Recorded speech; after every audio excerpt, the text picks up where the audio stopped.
Hi എൻ്റെ പ്രിയപ്പെട്ട കൂട്ടുകാരെ, എല്ലാവർക്കും ചിരിദിനത്തിന്റെ എല്ലാവിധ ആശംസകളും നേരുന്നു. നമുക്കൊന്ന് ചിരിക്കാം.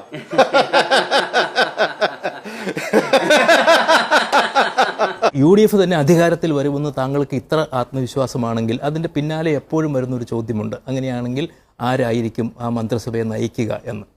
അത് ഭൂരിപക്ഷം കിട്ടിക്കഴിഞ്ഞാൽ ഉടനെ ഞങ്ങൾ മിനിറ്റുകൾക്കകം തീരുമാനിക്കും. അത് ഇവിടെ അങ്ങനെ എന്താ ഉദ്ദേശിച്ചു? ഉള്ളിൽ അർത്ഥമുണ്ട്, അതൊന്ന് ആലോചിച്ച് നോക്ക്.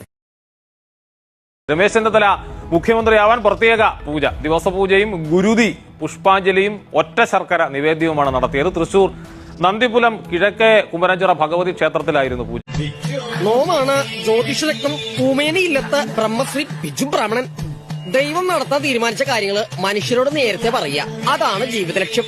സംസ്ഥാനത്ത് വെച്ചിരിക്കുന്ന എല്ലാ ഫ്ലെക്സ് ബോർഡുകളും പറ്റുമെങ്കിൽ ഇന്ന് രാത്രി തന്നെ നീക്കം ചെയ്യണം. നാളത്തേക്ക് അത് ഉണ്ടാകരുത്. ഇനി ഒരു സ്ഥലത്തും ഒരു പ്രകടനം പോലും നടത്തരുത് എന്ന് ഞങ്ങൾ വിനയപൂർവ്വം ഞങ്ങൾ അഭ്യർത്ഥിക്കുകയാണ്. അംഗങ്ങളുടെ തലയെണ്ണി കണക്കെടുക്കുന്ന ഗ്രൂപ്പ് ബലാബലങ്ങളിൽ നിശ്ചലമായി പോകുന്നത് കേരളത്തിന്റെ ഭരണമാണ്. നമുക്ക് ഇനിയും ഒരു മുഖ്യമന്ത്രിയെ കണ്ടെത്താൻ കഴിഞ്ഞിട്ടില്ല. എത്ര നാൾ തുടരും ഈ അനിശ്ചിതാവസ്ഥ?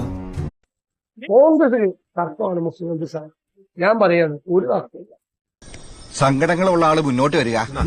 കുറച്ച് വഴിയാന്ന് കൂട്ടത്തിൽ കാരണവര് മുന്നോട്ട് വന്നിരിക്കൂ. കാണുന്ന പോലല്ല, കാരണവരായി കേട്ടോ ഷാജേട്ടനെ. അപ്പൊ ഇതൊക്കെ ഞങ്ങളുടെ പാർട്ടിയിൽ ഉണ്ടാവും, ജനാധിപത്യമുണ്ട്. പിന്നെ ഞങ്ങളെ വിഭജിപ്പിക്കാനാണ് ശ്രമമെങ്കിൽ ഞങ്ങൾ ഒറ്റക്കെട്ടാണ്, ഞങ്ങൾ ഒറ്റക്കെട്ടായിരിക്കും. മുഖ്യമന്ത്രിയാവാൻ ഇയാളെക്കാൾ യോഗ്യം ഞാൻ തന്നെ. ആ പൂജ മനസ്സിൽ വെച്ചാൽ അത് ഇത്രയും അഴിമതി ആരോപണങ്ങൾ ഉണ്ടായിട്ടുള്ള ഒരാള് മുഖ്യമന്ത്രിയായിട്ട് കേരളത്തിൽ വേണ്ട. നിർത്തുന്നു എടുക്കണമെന്നുണ്ടെങ്കിൽ ഞാൻ കൊടുക്കാം.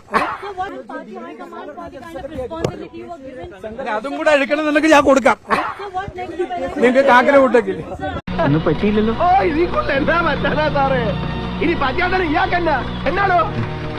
നീതിപൂർവമായി എല്ലാ കാര്യങ്ങളും ശ്രദ്ധിക്കുക. ഒരു കാര്യം കൂടെ അദ്ദേഹത്തോട് ഞാൻ പറഞ്ഞിട്ടുണ്ട്. ഈ അധികാരം വരുമ്പോൾ അടുത്ത് കൂടുന്ന ചില ചങ്ങാതിമാരുണ്ട്.